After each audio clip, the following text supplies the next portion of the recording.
Mahoma entraba en unos trances y luego de esos trances empezaba a escribir y escribía todo lo que Dios le decía y tenía que ser por escrito. Y supuestamente el Corán se escribió de esa forma, ¿no? No pretendo ser sacrílego, pero clínicamente uno se tiene que preguntar, ¿será posible que haya sido quizás a través de una cosa divina? Yo no lo puedo decir, yo no puedo descartar que no sea así. Tengo que dar la posibilidad de que sea así, pero también existen otras condiciones, ¿verdad? Que la vemos a diario en el hospital y entonces nos preguntamos, caramba, si este que me está hablando, que yo sé que es epiléptico y me está diciendo que es por una revelación divina, ¿deberé yo creerle o darlo como una psicosis? ¿Cuándo yo podré tener la certeza de que una cosa es eso y que es una revelación divina y que es una psicosis? Es difícil, ¿verdad? La psicosis pues se define de otra forma. Es una condición donde usted está obrando en total falta de contacto con la realidad. Pero eso no es lo que vemos en los profetas. Los profetas están hablando en contacto con la realidad, y entonces tenemos que pensar que aunque estuviesen psicóticos, si lo estuvieron alguna vez, como por ejemplo Ezequiel, que vio platillos voladores, parece, a mí no. Ahora cuando usted lo dijo, yo cuando lo leí jamás pensé que pudo haber sido un platillo volador, pero cuando usted lo dijo, oye, ¿verdad? Un platillo volador.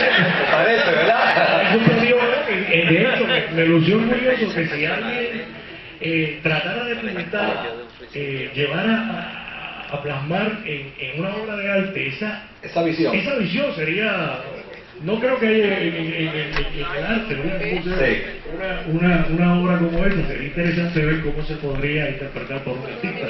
Pero eso era todo lo que quería contar, y gracias por la... ¿Cómo no? Gracias. La verdad es que dentro del proceso visionario, por eso es imposible, ¿no? El afirmar las visiones como un elemento literal, físico, porque no son literales. Si son literales, no son visiones. Por eso es improbable en todo el grado que haya sido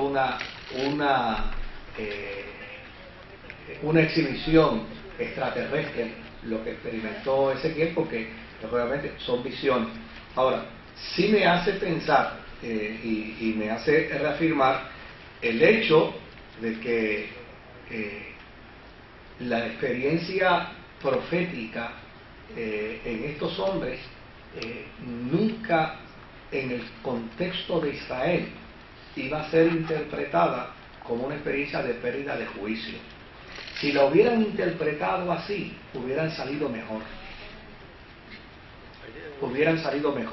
porque había leyes levíticas para tratar a los locos en Israel, y ellos hubieran salido mejor. O sea, para los enemigos de Jeremías hubiera sido un grandísimo negocio, grandísimo, decir es loco, y como es loco, vamos a sacarlo de aquí y vamos a cumplir la ley levítica y lo metemos en el manicomio porque el tipo está loco. Y lo mismo hubieran hecho con Ezequiel, y lo mismo hubieran hecho con Isaías, ¿verdad? Y lo mismo lo hubieran hecho con los profetas. Pero sin embargo, a ninguno de ellos la nación y los que tenían la competencia de declarar, y oigan, y hubiera sido extraordinario, porque era mucho más fácil decir, mira, es loco, y si es loco, vamos a aplicarle la ley levítica y se acabó, y salimos de él. Pero ¿por qué no le aplicaban la ley levítica? Obviamente, no le aplicaban la ley levítica porque en ellos mismos no había la capacidad y la facultad para hacer ese tipo de diagnóstico desde la perspectiva levítica, que les hubiera convenido. Y a mí me parece que ese es un punto a nuestro favor para señalar que estos hombres no eran lunáticos, no eran bipolares, ni eran personas psicóticas. Esta era una gente que vivía unas experiencias sobrenaturales y las transmitía las transmitían, obviamente, como el pueblo las podía entender, porque toda experiencia sobrenatural en Israel, óigame, ellos la interpretaban precisamente sobrenaturalmente. Imagínense, un Moisés pastoreando las ovejas de su suegro y de momento el monte le coge fuego. Entonces, hubieran tenido que aplicar el mismo proceso y el mismo diagnóstico de locura en Moisés, y hubieran tenido que aplicarlo en Abraham, y hubieran tenido que haber dicho: Abraham también estaba loco, porque ese individuo estaba en su tierra y de momento oyó una voz que le dijo: oye, Abraham, sal de tu tierra y de tu parentela, y acogerse ha dicho por ahí para abajo. Pero hubiera dicho, según la ley levítica, Abraham estaba loco. Pero ellos sabían hacer la distinción entre lo que era una persona, porque existía el mecanismo para declararlo a un loco loco. Existía el mecanismo levítico para declararlo loco, pero también existía el proceso teológico para declarar a un hombre profeta. ¿Y cuál era el proceso? Óigame, el proceso era, entre algunos, ¿no? Número uno, el llamado. El llamado. El llamado era fundamental. ¿Cómo te llamaron a ti para el profetismo? Y obviamente, en el caso de Ezequiel, Ezequiel va como sacerdote y termina como profeta. Y mire, terminar como profeta era rebajarse. Pero ahí está la evidencia, la primera evidencia. ¿Cuál es la segunda evidencia que demuestra? Oiga, que afirma el hecho de que todo lo que profetizó tuvo cumplimiento. Entonces, desde luego, alguien todavía pudiera decir, bueno, un loco también puede profetizar y cumplirse lo que diga. Pero en la ley levítica había tratamiento para los locos. Y a ninguno de los profetas, y mire, le hubiera convenido. Yo escuché precisamente un caso en estos días de un hombre que declaró a su mujer loca. La metió en un hospital psiquiátrico, la dejó en el hospital psiquiátrico, y entonces llegó a su casa, desvalijó la casa, se llevó los cuadros, se llevó todo lo que tenía de valor, y cuando ella salió, pues obviamente ya él había hecho su agosto. ¿Ven? O sea, ese tipo de proceso lo hubieran usado también. Oiga, usted sabe lo que es tener como una vista encima de uno a Jeremías. Y vamos a meterlo al cepo, y vamos a meterlo al pozo, y vamos a darle 4 palos, y ¿por qué no dijeron, vamos a resolver este problema, vamos a declararlo loco? No lo podían declarar loco. ¿Sabe por qué? Porque dentro de la ley levítica, para declararlo loco, tenían que haber cierto protocolo levítico, y obviamente ninguno de estos profetas los evidenciaba. Por lo tanto, se los tenían que tragar como profetas al que hubieran querido decir: están locos. ¿Entienden lo que les quiero plantear, verdad? Ahora, desde luego, por el otro lado, el lenguaje religioso es un lenguaje ajeno al lenguaje clínico. Y desde luego, probablemente si un psiquiatra me escucha a mí en un momento dado y me pregunta ¿qué tú haces? Y yo le digo, yo estoy hablando con Dios. Probablemente dice, si este tipo le patina el coco. Y obviamente yo lo que estoy usando es lenguaje religioso. Y porque estoy usando lenguaje religioso no quiere decir que yo esté loco, aunque lo pueda estar. O sea, fíjese el elemento. Para cualquier persona puede decir, está loco. Pues dice, ¿hablando con quién? Yo estoy hablando con Dios. O Dios está hablando conmigo. Esto hay que llevarlo a un intensivo psiquiátrico. Pero sin embargo, lo que yo estoy comunicando es una experiencia de lenguaje religioso. Estoy orando. O ya necesariamente le diga a alguien, mira, a mí Dios me dijo que te dijera. La inmensa mayoría de la gente que dice que Dios le dijo que le dijera, Dios no le ha dicho nada. Es que lo sienten que tienen unas sensaciones y unos sentimientos en el corazón, una vivencia en el corazón. Pero cualquiera que lo escuche dice, espérate, este tipo está fuera de la realidad, porque está diciendo que Dios le dijo. Y obviamente, pues, se dan estos fenómenos, y se pueden dar estos fenómenos en los hospitales psiquiátricos, porque alguien me dijo una vez, mira, en los hospitales psiquiátricos hay muchos religiosos. Y eso quiere decir que la religión vuelve loca a la gente. Le digo, no. No, eso lo que quiere decir es lo contrario. Lo que quiere decir es que cuando la gente percibe y siente que está dentro de unas crisis emocionales severas, busca dentro de la experiencia de la fe una alternativa. Pero no necesariamente tenemos que pensar que la religión nos vuelve locos. Entonces, se dan unos fenómenos, obviamente, que dentro tal vez de un contexto de discusión y de análisis, uno lo pudiera explorar. Bueno, pero yo quisiera leerles algo más de Ezequiel, ¿verdad? Si ustedes me permiten. Tal vez no llegamos al 7, pero déjenme leerle un poquito del capítulo 5. Porque el tipo es interesante, esté loco o no, ¿verdad? Dice, hijo de hombre, toma ahora una espada afilada y úsala como navaja de afeitar para raparte la cabeza y afeitarte la barba.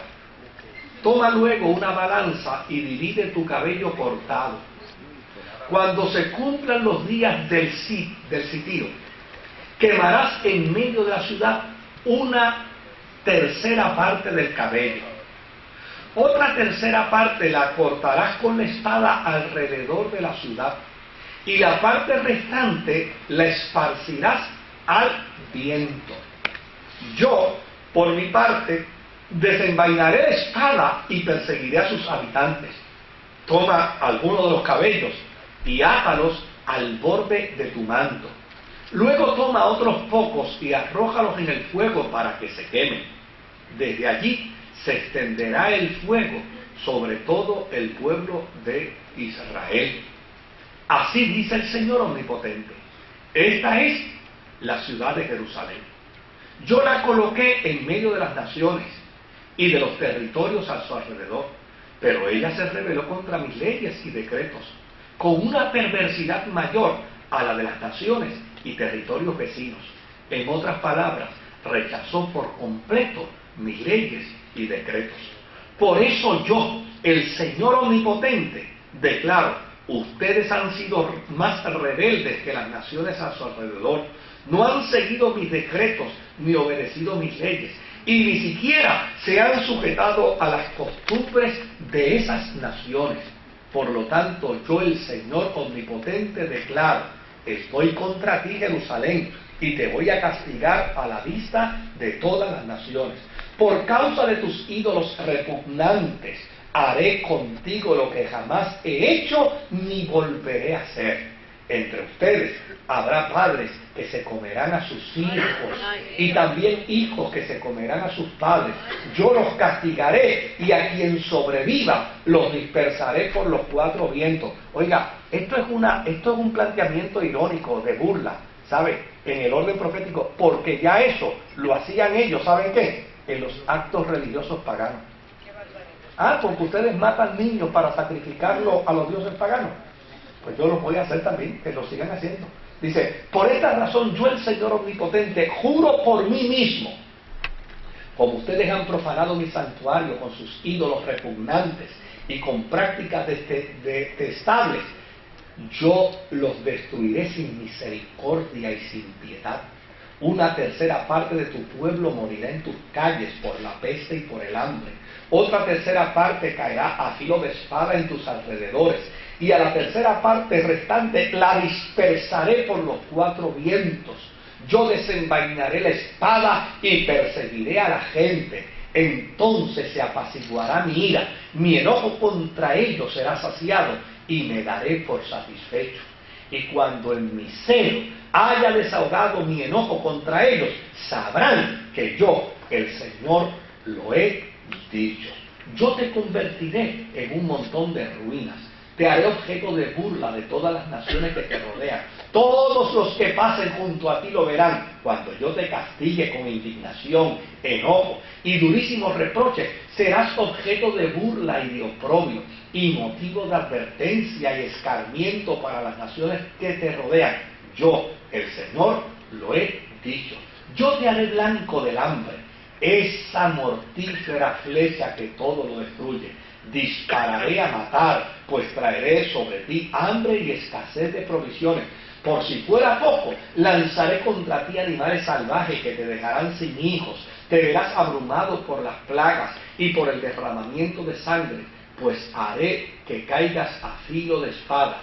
Yo, el Señor, lo he dicho. Duro, ¿verdad? Duro. Duro.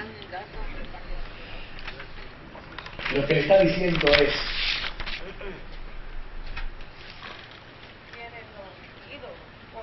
vendrá sobre ustedes tal destrucción que les será difícil poderse levantar, salvo porque yo reservaré de ustedes una porción, que los devolveré nuevamente a la tierra. Claro, tal vez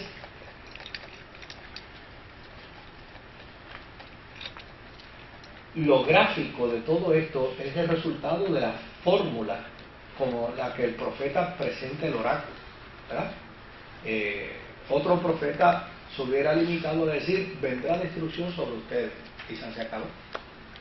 Pero no olvidemos que este es un profeta actor, y que este es un profeta que va a verbalizar y va a ¿qué? Actuar, y va a actuar sobre los oráculos proféticos, y su mensaje va a ser un mensaje contundente. Ahora, la pregunta es: ¿por qué escoge este profeta este estilo? ¿Por qué lo escoge? Bueno, pero si se le ha dicho que es un pueblo duro de servir. Mire, es interesante cuando en Europa los movimientos religiosos van a evangelizar, no evangelizan con un culto, no evangelizan con un estudio bíblico. ¿Sabe por qué? Porque no le hacen absolutamente caso. ¿Sabe con qué evangelizan? Con obras de arte, con dramas, con pantomima. ¿Por qué? Porque de esta manera la gente se detiene porque le gusta el arte. No olvidemos que Salomón abrió la puerta para el intercambio cultural, para el intercambio filosófico, para el intercambio religioso. No olvidemos que Israel había caído en la trampa de toda esa importación que vino a la nación de Israel como resultado del paganismo y de las fórmulas paganas que estos pueblos tenían. Y desde luego, la forma que utiliza Ezequiel es la forma para llamar la atención. De lo contrario, no hubiera llamado la atención. De hecho, note bien, compare bien el éxito que tiene Ezequiel llamando la atención, porque casi todos los oráculos que Ezequiel realiza a través del arte, finalmente termina con una fórmula. ¿Qué es eso que estás haciendo, Ezequiel? ¿Qué es eso? Entonces ahí es donde el profeta dice: esto que estoy haciendo, esto significa tal y tal cosa, para que ustedes sepan que Jehová lo ha dicho. ¿Ves? Pero note bien que es un profeta donde el pueblo interactúa con él, contrario con Jeremías. Que Jeremías se paraba ¿qué? A dar el discurso, a dar el oráculo, y cuando terminaba, lo único que decían era: dale 4 palos. Mételo en el cepo. Mételo en el cepo, mételo en la mazmorra, mételo a la cárcel, vete y azótalo. Ahora, en el caso de Ezequiel, parece que aprendió de yo no voy a ser profeta como Jeremías. En el caso de Ezequiel, él usa una fórmula distinta. Y esa fórmula distinta lleva a una interacción. El pueblo siempre le pregunta qué significa lo que hace. Ven acá, ¿qué tú estás haciendo ahí? Construyendo qué, a tal cosa. Ven acá, ¿y por qué estás jugando con estiércol? Ah, que por qué estoy jugando con estiércol, porque eso es lo que Dios hace con ustedes. Ustedes son...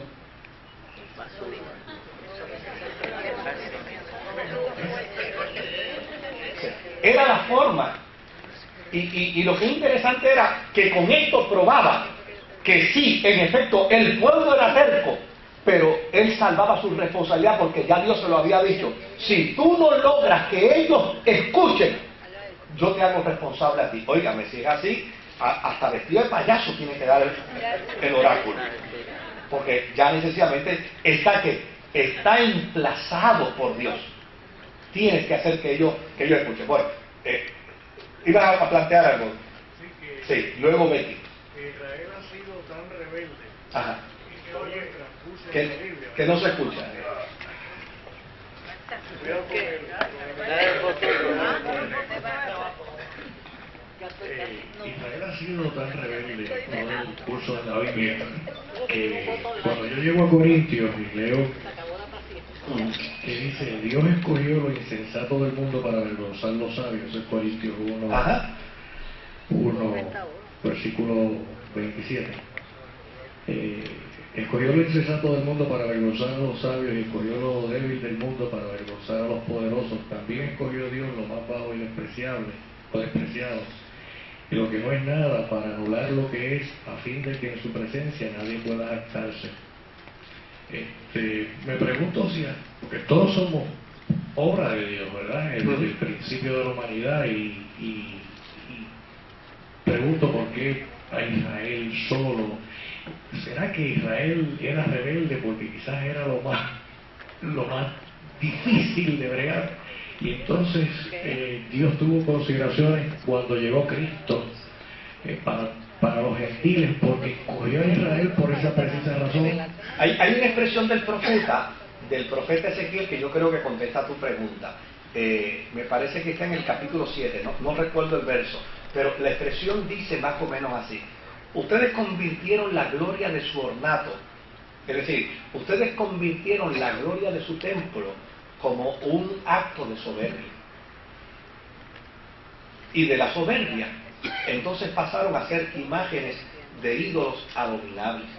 O sea, dentro del pensamiento religioso judeocristiano, una de las cosas que uno infiere en el proceso de por qué Dios trasciende hacia la gentilidad, no es porque Dios escogió a la gentilidad para darle una admonición, no, una admonición a Israel, porque dice, bueno, como tú no me quieres, pues escojo la otra. No, porque yo creo que desde el inicio mismo de la interacción de Dios con la raza humana, no olvidemos que Adán y Eva no eran judíos. Adán y Eva representaban la raza humana.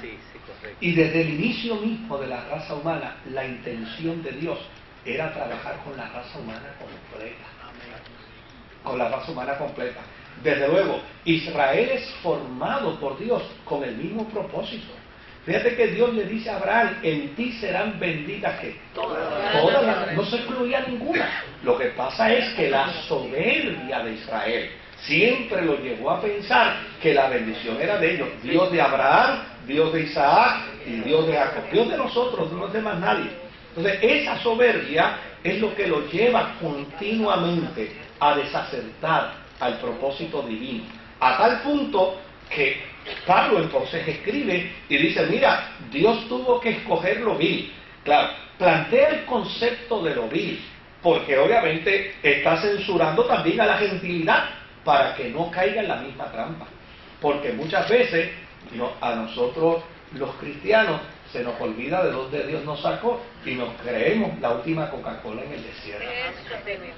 Entonces, como a veces nos creemos la última Coca-Cola en el desierto, pues Pablo le hace saber, que es la carta que le escribe a los romanos, que primero le habla a los judíos, y los judíos están felices porque en su carta a los romanos, él le dice a los gentiles, dice, ustedes una vez Dios los consideró, pero después de los echó por un lado, porque ustedes se entregaron a la inmoralidad, a la perversión, cambiaron el uso natural por lo que es contra natura, ustedes son lo más bajo. Y desde luego los judíos estaban felices, los cristianos dicen, mira, por fin Pablo les está cayendo encima a los gentiles, pero cuando terminó de caerle encima a los gentiles, dijo, y ustedes los judíos, ustedes son peores que estos.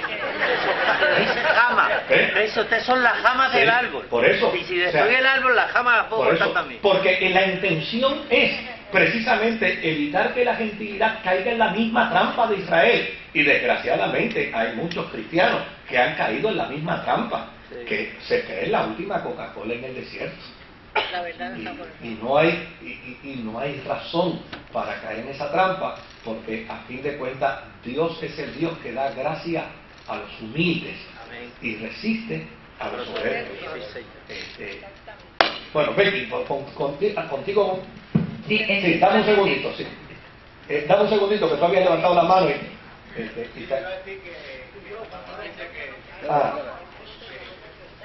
Fotuto. cosas que ojo no vio ni oído escuchó. Sí. Cambiar el micrófono. Es que no le gusta hablar que a los que aman a Dios, pues Dios le da esas visiones y esas revelaciones. Claro. Como amo. Y también que dice la palabra que a la ley el testimonio. Si no hablare conforme a esto, es porque no la ha amanecido.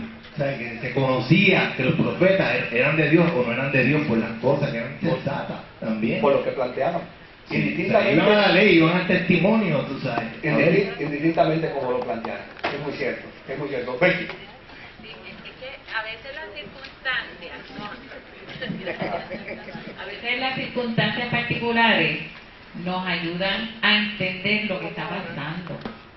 Ezequiel era un prisionero. O sea, no podemos olvidar que Ezequiel era un exilado y un prisionero que estaba sujeto a unas condiciones mejores que las que estaban de los que habían quedado como obreros del campo y obreros de producción, pero obviamente era prisionero. Estaba sujeto a unas condiciones de sus administradores de corrección. Por lo tanto, Ezequiel no tenía la libertad, ni tenía el templo, ni tenía un montón de cosas para moverse en una dirección como se hubiese movido cualquier otra persona.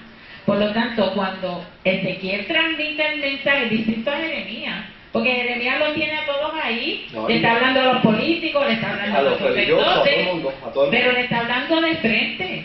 Ezequiel está como prisionero, hablando a un grupo de personas que todos comparten la misma presión. Encima le está diciendo, mire, esto nos está pasando por causa de nosotros mismos. Por eso dije que era importante ver el contexto en el que se da, porque de la misma manera que en un contexto desarrollado, el cirujano va a hacer la intervención quirúrgica en la sala de operaciones. Óigame, si se da en un contexto donde no hay sala de operaciones, pero hay que operar, hasta con un machete hace la operación. Lo de aquí. Y nadie le va a decir que está loco. Aquí, si lo hace aquí, está loco. Pero si lo hace en un lugar donde no hay nada más, no está loco. Es tremendo cirujano, que con un machete, pero la experiencia de Haití la tenemos bien cercana. Exactamente. O sea, entonces, en el caso particular de Ezequiel también es que, por eso es que él hace las cosas más dramatizadas o con unos aspectos diferentes, ¿ok? Porque Dios usa todas las circunstancias para llevar y transmitir un mensaje divino. Es interesante. Bueno, el tiempo no nos da para más, ¿verdad? Tenemos que decirlo al estilo de Damiró el Chapuzón, ¿verdad? Este estudio se acabó. El tiempo no da para más. Perdónenme la broma, queridos, pero si no vivimos felices, no vivimos. Amén, ¿verdad? amén. Sí, eso, todavía te acuerdas de eso, ¿verdad? Yo soy de menudo para acá, pero voy a hablar. Eso es déjeme terminar con esto. Esto es un predicador amigo mío que está predicando en una iglesia. Y entonces hay un muchachito como de 4 años que está molestando, pero que no deja tranquila a la gente que está escuchando, ¿no? Y está haciendo ruido y está... Entonces finalmente el predicador no tuvo otra alternativa que parar su predicación y decir, por favor, la madre de esta criaturita, si pudiera encargarse de él, yo se lo voy a agradecer mucho. Y desde luego, él me dice que tan pronto dijo eso, apareció una mujer como de 6 pies y medio, grandísima, bien voluminosa. Y él dice que los pasos se sentían de aquella mujer caminando. ¡Bum! ¡Bum! ¡Bum! Cuando el nene la miró, obviamente se aterrorizó. Era mamá que venía. Entonces ella vino, agarró al muchacho, lo levantó con una mano y se lo metió debajo del brazo así. Pero cuando se lo puso debajo del brazo así, que volteó, el nene quedó de frente al predicador amigo mío. Y cuando el nene quedó de frente al predicador amigo mío, el nene le hace al predicador. Ese es mi Ezequiel. Tú ora por mí, a mí me van a tumbar la cabeza.